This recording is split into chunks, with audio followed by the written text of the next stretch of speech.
Libres del pecado. Si confesamos nuestros pecados, Él es fiel y justo para perdonar nuestros pecados y limpiarnos de toda maldad.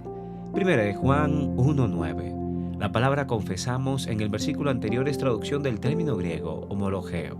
Se trata de un verbo que literalmente significa formular una declaración, pero en el contexto del versículo de inicio significa más bien reconocer. Si reconocemos nuestros pecados, Él es fiel y justo para perdonar nuestros pecados y limpiarnos de toda maldad. Leemos también en Romanos 3:24-26, donde se hace referencia a la justicia de Dios y el perdón de los pecados, siendo justificados gratuitamente por su gracia, mediante la redención que es en Cristo Jesús, a quien Dios puso como propiciación por medio de la fe en su sangre, para manifestar su justicia, a causa de haber pasado por alto en su paciencia los pecados pasados, a fin de que Él sea el justo y el que justifica al que es o tiene la fe en Jesús. Dios es justo y en su justicia pasa por alto los pecados de los hombres y los justificas. ¿Qué te parece?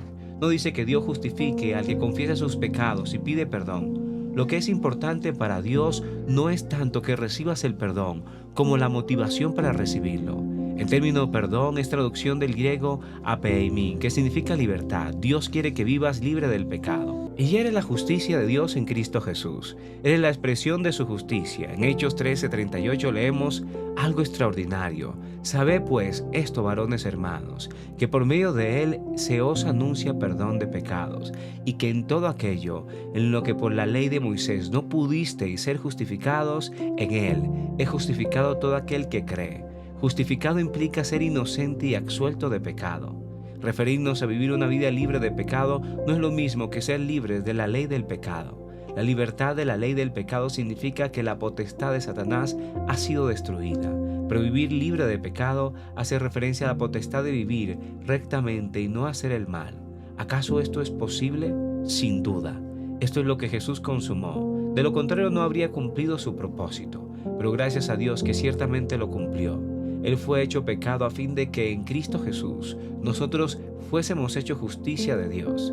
Segunda de Corintios 5:21. Ahora el pecado ya no se puede enseñorear de ti, sino lee Romanos 6:14. Aprendemos más sobre ello en el próximo capítulo. Ahí donde estás, tómate un tiempo y ora conmigo. Di: querido Padre, te doy gracias por la potestad que has sido dada o que me ha sido dada a través de Cristo Jesús para vivir una vida libre de pecado. Yo comprendo que gracias a su sacrificio he sido justificado, santificado y además limpiado. Ahora vivo una vida de justicia y manifiesto tu gloria por todo lo que hago. En el nombre de Jesús, amén. Te bendigo y te deseo un maravilloso día. Créele a Dios y confiesa esta palabra para que viva a través de ti